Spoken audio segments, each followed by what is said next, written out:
তো বিএনপিকে এটা খেয়াল করতে হবে যে বাংলাদেশ ইতিহাসে প্রত্যেকটা বড় বড় বাঁক বদলের বেনিফিশিয়ারি বিএনপি। ৭৫-এর বেনিফিশিয়ারি কারা? বিএনপি। কারণ ৭৫-এর পরেই দল গঠিত হয়েছে। ৭৫ না ঘটলে তো বিএনপি আসতো না, প্রেক্ষাপটই তৈরি হতো না। ৯০-এর গণঅভ্যুত্থানের বেনিফিশিয়ারি কারা? বিএনপি। তারপর তারা ৩ জোটের রূপরেখাকে কিভাবে দুমড়ে মুচড়ে এটাকে নর্দমায় ফেলে দিয়েছে আপনারা সবই জানেন। ৯৬ না, এর আগেও উপনির্বাচনের মধ্য দিয়ে তারা বুঝিয়ে দিয়েছে তারা কি করতে যাচ্ছে। মাগুরার যে উপনির্বাচন হয়েছে, ওই উপনির্বাচন যেভাবে তারা কারচুপি করেছে, এর মধ্য দিয়ে তারা বুঝিয়ে দিয়েছে তারা কি করতে চায়। এবং ৯৬ সালে বাংলাদেশি ইলেকট্রাল সিস্টেমকে ৯০ পরবর্তী সময়ে প্রথমবার আসলে কলঙ্কিত করেছে বিএনপি। এবং এরপরে এই যে ২৪-এর গণঅভ্যুত্থানের পরে হাউ ইরেসপন্সিবল যে তারা একদিনের মধ্যে সমাবেশ করে বলেছে ৩ মাসের মধ্যে নির্বাচন দেন। এই হচ্ছে বিএনপি। এবং তারা এখনো পর্যন্ত এই সংস্কার প্রক্রিয়ায় মুখে মুখে তারা বলে আমরা সংস্কারের জনক, কিন্তু এই পুরো সংস্কার প্রক্রিয়ায় একেবারে বলবো যে মানে এটাকে রুদ্ধ করে রেখেছে এটার পথটা বিএনপি। এবং তারা নোট অফ ডিসেন্টের নামে যে জিনিসটা আনার চেষ্টা করছে, অদ্ভুত জিনিস, তারা বলতে চায় যে তারা জনগণের চেয়েও বড়। আওয়ামী লীগ ছিল করোনার চেয়ে শক্তিশালী, আর বিএনপি হচ্ছে জনগণের চেয়ে বড় নিজেকে মনে করে। কারণ আদারওয়াইজ আপনি কি কারণে কিভাবে মানে জনগণ একটা রায় দিয়ে দেওয়ার পরে সালাউদ্দিন ভাই বলে এসছেন কমিশনে এক কথা, বাইরে এসে বলতেছেন আরেক কথা। কমিশনে তিনি বলেছেন যে জনগণের রায় সার্বভৌম, এখন তিনি আবার বলছেন তার দলের লোকেরা বলছে কিসের গণভোট? আপনারা আমির খসরু সাহেবের কথা শুনেছেন, কিসের গণভোট? গণভোট কিছু নাই, ইলেকশনের দিন হলে হইতে পারে, এইভাবে মানে এটা হওয়া না হওয়া যেন সমান। আর ওনারা এখন বলছেন যে আমরা নোট অফ ডিসেন্টের ব্যাপারে আমাদের যে সিদ্ধান্ত সেই অনুযায়ী আমরা করব। এটা হচ্ছে পরিষ্কারভাবে তারা কমিশনকে প্রতারণার কাঠগড়ায় দাঁড় করিয়েছে। আসলে তারা বাংলাদেশের মানুষের সাথে প্রতারণা করতে চাচ্ছে। আমরা বিএনপিকে বলবো যে এই পথ থেকে আপনারা সরে আসেন, কারণ এই পথ বাংলাদেশের জনগণ কিন্তু বরদাস্ত করবে না। তারা একদিনের মধ্যে না ভোটের ক্যাম্পেইন শুরু করে আবার থামিয়ে দিয়েছে এই কারণেই তারা বুঝতে পেরেছে যে হাওয়া খারাপ। কারণ না, আমি চ্যালেঞ্জ করেছিলাম, আমাদের দলের পক্ষ থেকে চ্যালেঞ্জ করা হয়েছিল যে আপনারা না ভোটে ক্যাম্পেইন করেন, তারপরে দেখেন বিপুল ভোটে কিভাবে আপনাদের নিজেদের দলের নেতা কর্মীরা পর্যন্ত হ্যাঁ ভোট দেবে, আপনারা আটকাতে পারবেন না। তো তাদের সম্বিত ফিরেছে এবং তারা না ভোট থেকে সরে এসেছে বলে মনে হচ্ছে। কিন্তু কথাটা হচ্ছে এই যে একটা নতুন সংবিধান আমরা করতে চাইলাম, এটা বিএনপির কারণে করা গেল না। এটার সবচেয়ে সাফারার কিন্তু বিএনপি হবে অদূর ভবিষ্যতে।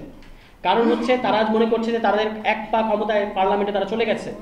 এই যে সংকটটা থেকে গেল, গোজামিলগুলো দিয়ে দিয়ে জোড়াতালিগুলো দিয়ে দিয়ে সামনে আগানো হচ্ছে। সামনে আবারও জেনজি গেছে, জেনজির পরের প্রজন্ম আরও একটা ওয়েভ আসবেই।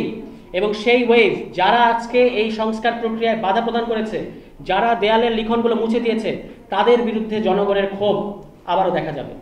ফলে সেই সময় আপনারা যদি সেটা না চান, এখনো সময় আছে। জুলাই সনদের আইনি ভিত্তি, সাংবিধানিক ভিত্তির ব্যাপারে কোনো ধরনের ছলচাতুরি করবেন না। গণভোট বাধ্যতামূলক। দুটো কথা বলে শেষ করি, এটা আমাদের দলের পক্ষ থেকে বলা হয়েছে যে গণভোট মানে ওই যে যেটা বলে আদেশ, এই আদেশ দেবেন প্রধান উপদেষ্টা ডক্টর মোহাম্মদ ইউনূস। এটা ইউনূস সাহেবকেও বুঝতে হবে যে আপনি থাকতে যদি চুপ্পু এই আদেশ দেন, তাহলে এইটা তো আপনার তো থাকার কোনো অর্থ হয় না। আপনি হচ্ছেন এখন প্রধান নির্বাহী। আপনি প্রধান নির্বাহী থাকা অবস্থায় ওই পতিত রেজিমের অংশ যে এখনো এটাকে আমরা বলবো যে আমাদের গণঅভ্যুত্থানের মধ্যে এখনো যে এক ছটাক দাগ রেগে রয়েছে, ওই চুপ্পু সে যদি এই গণঅভ্যুত্থানের আদেশ দেয়, তাহলে তো এই সরকার বলতে কিছু থাকে না। এবং যেটা পরিষ্কার বোঝা যাচ্ছে, আমরা বুঝলাম না, আমরা সরকারের যেটা বোঝার কথা আমরা সেটা সরকারকে বলতেছি যে আপনারা গণঅভ্যুত্থানের ম্যান্ডেট আছে আপনারা দেবেন এই আদেশ।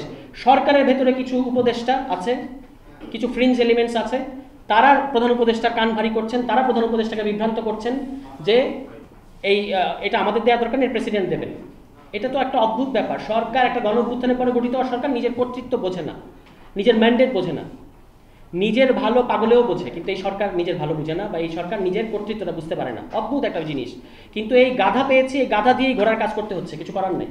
মানে আমাদেরকে ছুটতে হবে অনেক দূর, কিন্তু আপনার সাথে আছে এমন এক দুর্বল জিনিস যে নিজের ভালো নিজে বুঝে না, কিন্তু আমাদেরকে বারবার বলতে হচ্ছে যে আপনাকে আসলে এই গণঅভ্যুত্থানের ম্যান্ডেটের জায়গা থেকে আদেশটা দিতে হবে। এবং দ্বিতীয় কথা, গণভোট বাধ্যতামূলক।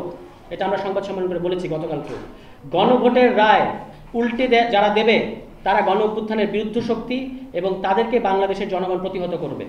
আপনি যদি এককভাবে কোনো দল যদি ৩০০ আসনেও যেতে, গণভোটের ম্যান্ডেট আপনারা পাল্টে দিতে পারেন না। ফলে যারা এইভাবে চিন্তা করছেন, তারা এখনো বাংলাদেশের গণঅভ্যুত্থানের পরবর্তী রাজনীতিটা বুঝতে পারছেন না। অতি দ্রুত যদি আপনারা হুঁশে আসেন, তাহলে বাংলাদেশের জন্য ভালো। এবং এই যে ব্যর্থতার খতিয়ান আমাদেরকে বলতে হচ্ছে, এই আলোচনা করার উদ্দেশ্যই হচ্ছে যেন আমাদেরকে এই ধরনের আলোচনা আর না করতে হয়।